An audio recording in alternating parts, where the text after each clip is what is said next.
Arres. Historia basada en una experiencia anónima. La siguiente historia sucedió hace muchos años cuando era pequeña. En este momento tengo 47 y vivo en Monterrey por motivos de trabajo. Soy originaria del bello estado de Michoacán. Y la historia que quiero contarles no me pasó directamente a mí, aunque sí fui testigo de ello. Mi papá se dedicaba a la ganadería y vivíamos honradamente. Sin embargo, no toda la gente era así. Él tenía un compadre que se llamaba Carlos Arrés y se dedicaba al narcotráfico. A mí me gustaría decirle que muchas veces la realidad del narco en México no es la glamurosa que muestran en las series de Netflix.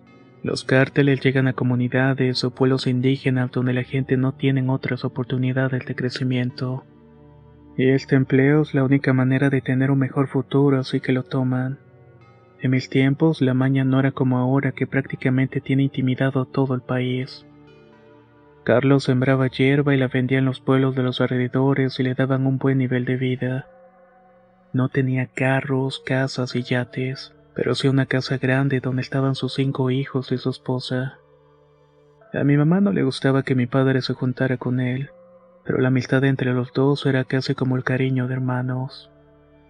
A veces mi papá se subía a la camioneta y me llevaba a mí y a mi hermano Rodolfo a los campos de plantío de su compadre Carlos. Ellos dos iban a tomarse una caguama mientras los hijos de Carlos y nosotros corríamos entre las matas. Recuerdo que esos campos fue la primera vez que vi a la Santa Muerte. Habían puesto una de 2 metros para que cuidara la siembra. Me acuerdo que era de color negra, pero ya estaba descolorida por la lluvia, el sol y los estragos del tiempo.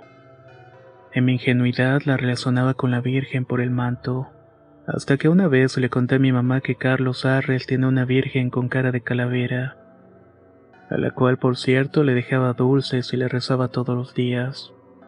Mi mamá siempre fue muy católica y se espantó mucho. Regañó a mi papá por llevarnos a esos lugares y se pelearon muy feo. Mi papá me dio unas nalgadas y me dijo que no me volvería a llevar.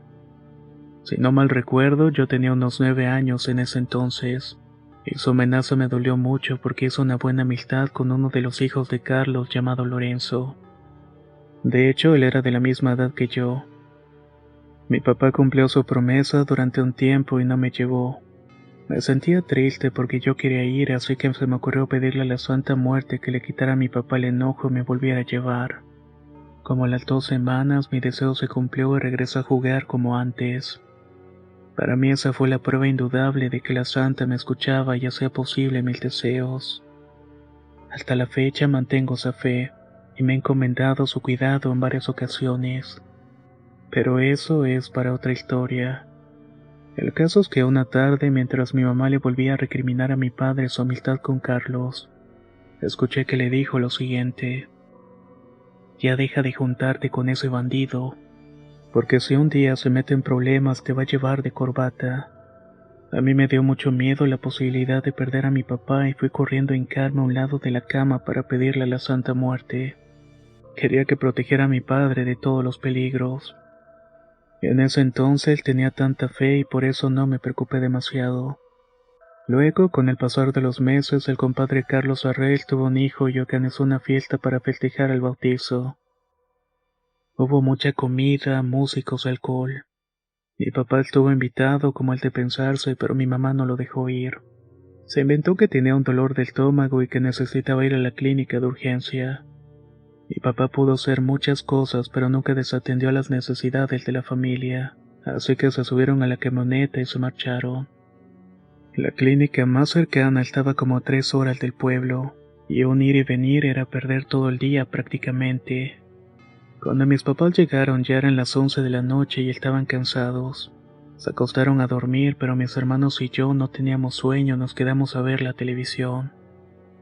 Serían ya cerca de las 12 cuando se escucharon los motores de varias camionetas que iban a toda velocidad. No quisimos salir porque no podía tratarse de nada bueno. Apagamos la televisión para escuchar mejor y eso nos permitió escuchar con más claridad las detonaciones de varias armas de fuego. Ahí sí se nos fue el alma al piso porque tuvimos mucho miedo. Mi mamá y mi papá fueron a vernos para asegurarse de que estábamos bien. y decidimos dormir todos en el mismo cuarto con las colchonetas. Al día siguiente teníamos clases y me arreglé rápidamente. Junto con mi hermano Rodolfo salimos para ver qué había pasado. Los vecinos también estaban afuera y decían que los tiros se escucharon en la casa de Carlos Arres. Corrimos hasta que llegamos a su casa. Nunca voy a olvidar lo que vi. En el patio de la casa estaban todos los cuerpos de la familia, menos el de la señora y los niños más pequeños. Es decir, el bebé recién nacido y otro de 3 años. Los demás estaban ahí tirados con varios agujeros en el cuerpo. El del señor Arres tenía más hoyos que el de los demás, y también uno muy feo en la cabeza. No puedo explicar lo que sentí cuando vi a mis amigos, unos niños inocentes, tirados en el patio sin vida. No tardó en saberse que los soldados habían ido a matarlo y a su familia también. Tampoco sé qué tanto sea que les mencione esto, pero en muchos lugares alejados el ejército se manda solo, y hacen y deshacen, o al menos así era cuando vivía en Michoacán. Por esa razón es que no confío tanto en ellos y en la supuesta protección que nos brindan.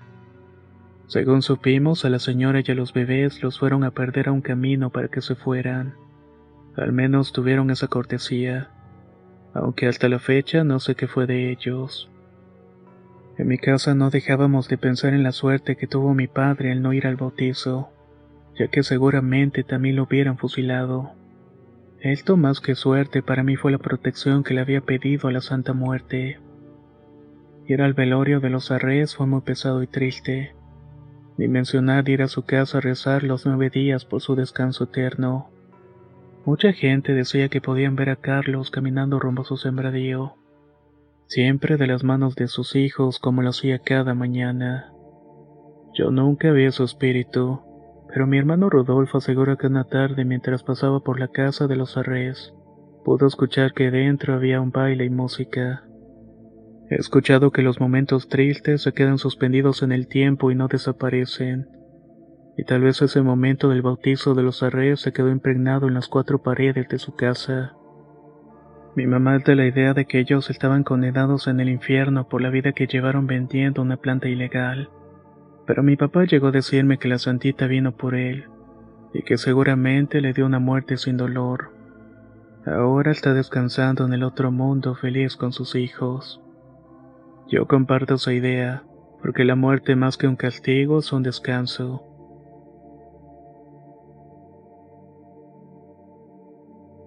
La pasajera silenciosa. Historia basada en la experiencia de Javier Trujano. Tengo varios años siendo seguidor del canal, escuchando historias de los suscriptores. Nunca pensé que llegaría el día en que yo mandaría mi historia propia. Pero hace 2 meses viví algo que me dejó perturbado, y quería compartirlo con ustedes. Soy de un pueblito en el estado de Querétaro muy cercano a Ezequiel Montes. Mi pequeño lugar de origen tiene fama de resolver todo con ayuda de la brujería. Si un vecino nos cae mal, si hay un dilema de dinero, si se nos antoja una mujer o alguien cae en cama de enfermedad, sacude a los brujos y santeras para que nos ayuden a resolver esto y lo otro. Luego de la pandemia algo cambió en el ambiente. La gente se enojaba por todo y de alguna manera se percibía al vecino como un enemigo. Esto no solamente podía observarse en los demás, sino también en mí mismo. Todo me molestaba y hasta buscaba pleito a propósito para descargar mi genio. En el 2022 comenzaron a haber muchas balaceras. Apareció uno que otro cristiano muerto en los caminos. Muchos de mis compañeros, a los cuales consideraba intachables, ya tenían una denuncia porque golpeaban a su mujer. En pocas palabras, se podría decir que el demonio se soltó en el lugar haciendo de las suyas. Quiero mencionar esto porque mi teoría personal es que algo tuvo que ver para que de pronto también se manifestaran eventos paranormales. El que más miedo le daba a la gente y al mismo tiempo el más común era la aparición de la Llorona. Por nuestro pueblo sí pasó un río, pero no habíamos escuchado el llanto de este espíritu. Al menos no hasta finales del 2022 y principios del 2023. Mucha gente contaba que se escuchaba y le daba mucho miedo. Uno de los testimonios que más se escuchaba era el de un muchacho llamado Agustín. Él tenía una novia que vivía cerca del río. Aunque la chica ya le había advertido sobre el llanto, él era un escéptico. No le creía y es más. Varios llegamos a escuchar que el muchacho retaba al espíritu para que se le apareciera. Una noche fue a dejar a su novia luego de un baile. Caminaba de regreso cuando escuchó el grito de la Llorona. Creo que solo las personas que la han escuchado saben lo horrible que es. Su lamento no se trata simplemente del de una mujer llorando. Ese sonido se parece al de un animal mezclado con la voz humana. Es tan profundo que lo escuchan hasta los huesos, y toda la totalidad de la persona se queda paralizada en ese momento. Agustín tuvo la idea de grabarla mientras caminaba pidiendo ayuda. Mientras corría iba gritando que la ayudaran porque pensaba que ese encuentro iba a desencadenar su muerte. Nadie salió a auxiliarlo, pero no por mala voluntad. Resulta que al día siguiente que los vecinos se enteraron de lo que había pasado, dijeron que en ningún momento escucharon a Agustín pidiendo ayuda. Resulta que mientras intentaba escapar de aquel espíritu cayó desmayado en la puerta de su casa. Sus papás lo encontraron al día siguiente y lo metieron en la cama. Fue tanto el miedo que sintió el pobre muchacho que no pudo hablar durante 2 semanas completas. Si esta historia se pudo saber por todos los del pueblo, fue gracias a la grabación que encontraron en su teléfono. Muchas personas fueron pasando de teléfono en teléfono el video de la Llorona, hasta que finalmente llegó el mío. En el video se podía escuchar los llantos espantosos de la mujer que lo estaba persiguiendo. Nunca se vio al espíritu como tal, pero sí se lograba distinguir una especie de silueta transparentosa que lo iba siguiendo. A pesar de que la mayoría le había visto o escuchado, a mí no me había tocado esa suerte. Yo soy transportista de materiales de construcción, y una noche me pidieron hacer un viaje a otro pueblo. Como quería comenzar temprano, me pidieron el favor de que saliera de madrugada para llegar a la primera hora del día. Trabajo es trabajo y les dije que estaba bien. Para salir del pueblo es obligatorio pasar por este río. Algo en mi interior tenía miedo de encontrarme con la Llorona, pero a otra le daba cierta emoción de vivir algo paranormal. Como eso de las 4 de la madrugada me subí al camión y empecé mi camino. Cuando pasé por el río bajé la velocidad y entonces la vi. A un lado del río iba flotando una mujer con un vestido blanco. Aunque estaba a unos 10 metros de mí pude observar que no tenía cara. Es decir, esta aparición parecía estar hecha de humo. Por eso no le distinguí nada, solamente un par de ojos grandes y rojos que me estaban mirando. Yo estaba como pasmado viéndola hasta que escuché su horrible chillido. Entonces me quedó claro que estaba frente a un ser que no era de este mundo. Es un llanto que parece que va a reventarte los oídos. Algo en mi interior me decía que si no me movía rápidamente de ese lugar me iba a morir. Pisé el acelerador y me fui de ahí lo más rápido que pude, rogándole a Dios que no se me atravesara ningún cristiano para no atropellarlo. Durante la primera hora del viaje estuve muy nervioso, pero luego me fui tranquilizando poco a poco. Tenía que estar bien para entregar el material sin sufrir ningún accidente. Cuando llegué al otro pueblo aún estaba algo oscuro. Me recibieron 5 hombres que me ayudaron a bajar todo el material. En esas estábamos cuando se volvió a escuchar el lamento de la Llorona. Por un segundo pensé que estaba loco y que no superaba lo que había visto en el río. Pero uno de los muchachos entonces dijo: ¿Oyeron eso? Es la Llorona.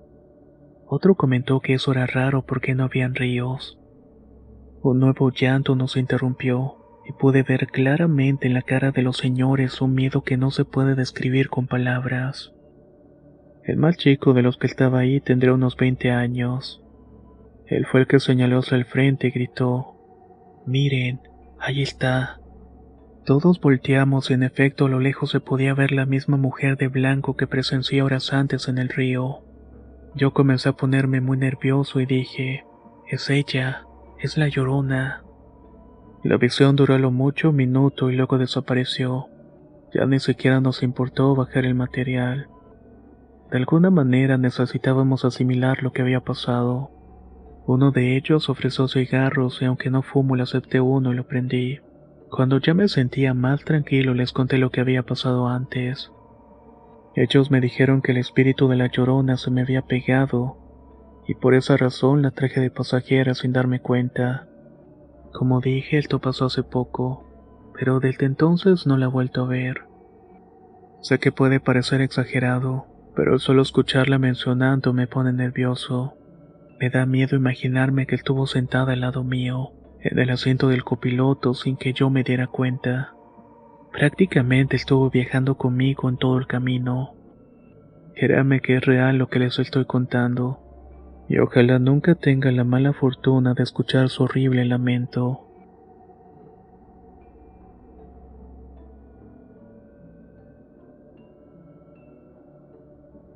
Un juego de niños, basado en una experiencia anónima. Esta historia me la contó mi mamá, que es directora de un colegio. Antes de todo, quiero decir que me dio permiso para contarla. A ella le impresionó tanto porque nunca se enfrentó a nada paranormal en su vida. Como dije, mi mamá es directora de un colegio en el cual se estudia el nivel primaria. Se podría decir que tiene una vocación para tratar con los pequeños. Algo que cabe aclarar, yo no heredé como ella. Resulta que una noche llegó muy asustada y por supuesto que nos preocupamos al verla de esa manera. Creímos que le había pasado algo como un accidente o un asalto. Cuando le preguntamos qué había pasado, comenzó a contarnos una historia que me dejó mucho de qué pensar.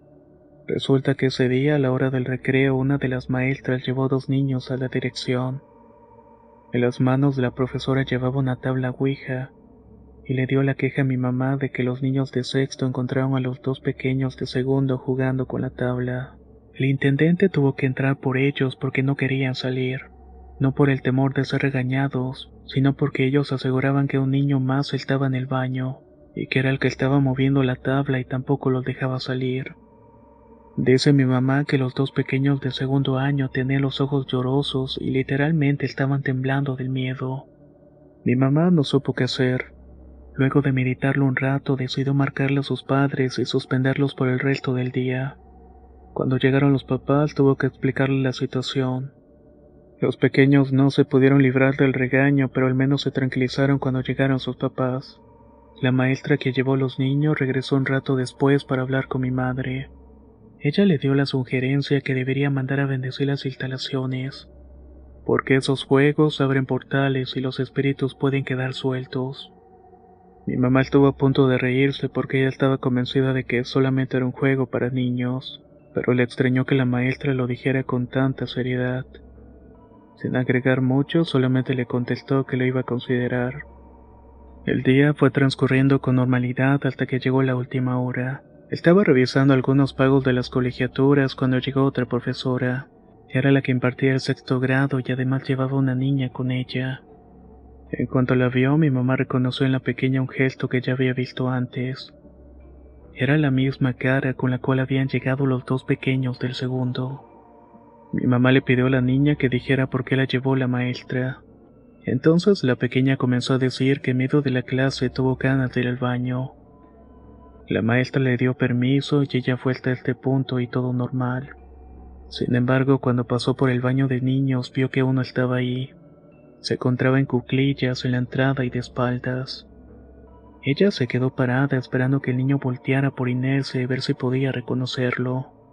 Efectivamente, el niño volteó, pero este no tenía ojos. Solamente eran 2 agujeros negros que se dirigían hacia ella. La niña se asustó tanto que se hizo en el uniforme y corrió nuevamente hasta el salón de clases. La maestra no creía en la historia y la única razón por la cual la había llevado fue para que sus papás fueran por ella. El miedo que mi mamá veía en la pequeña no era algo que pudiera fingir, y tampoco podía ser casualidad que niños de diferentes grados y nada en común hubieran visto al mismo pequeño. Mi mamá le pidió a la maestra que se retirara y le marcó a los papás para que fueran por la niña. Antes de irse, mi madre le volvió a preguntar si lo que había dicho era cierto, y la niña le contestó que sí. En este punto mi mamá ya se estaba poniendo muy nerviosa. Luego llegó la hora de la salida y fueron los papás a la dirección a hacer los pagos. También pedían facturas o daban quejas. En fin, lo usual que ocurre en los colegios. Entre una cosa y otra se le hizo un poco tarde. Estaba arreglando los últimos detalles de papeleo de ese día cuando el conserje llegó a la dirección. Dice mi mamá que en cuanto lo vio aparecer tuvo un mal presentimiento. El conserje se veía muy perturbado. Mi mamá le preguntó si pasaba algo malo y el señor le dijo que había visto al niño corriendo en el baño de hombres. Él lo detuvo esperando que saliera para comenzar a limpiar, pero pasado un rato no salió. Creyendo que le pudo pasar algo malo como un desmayo o algo parecido, entró para revisar. Pero resulta que el baño estaba completamente vacío. Este señor fue el que sacó los dos niños que habían jugado con la tabla Ouija. Él también le aconsejó a mi mamá que llevara un sacerdote para bendecir, y que lo hiciera lo más pronto posible, porque los malos espíritus podían llegar a afectar a los niños. Con estas palabras mi mamá se tomó más en serio lo que estaba ocurriendo. Ella misma buscó un sacerdote que bendijo cada uno de los salones, pero especialmente el baño de niños. El sacerdote le sugirió a mi madre quemar la tabla Ouija, pero ella ya no quiso ni siquiera tocarla. Finalmente el conserje fue el que la quemó. Mi mamá suele llegar tarde por el trabajo, pero en esa ocasión llegó casi a las 7 de la noche. Al contarnos esta historia nos confesó que aunque era escéptica en esos temas, no dudaba de los pequeños, y solo agradecía de no haber visto nada con sus propios ojos. Ya han pasado algunos meses desde que pasó todo esto y no ha pasado nada paranormal. Algo que me quedó claro de esto es que como padres de familia se debe tener cuidado con las cosas que compran sus hijos. Mi mamá dice que los niños de segundo fueron los que llevaron la tabla a la escuela, supuestamente porque habían visto cómo se usaba en TikTok.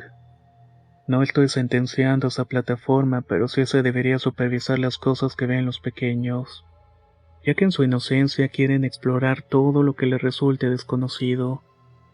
Esta ha sido mi historia, y espero que haya sido de su agrado.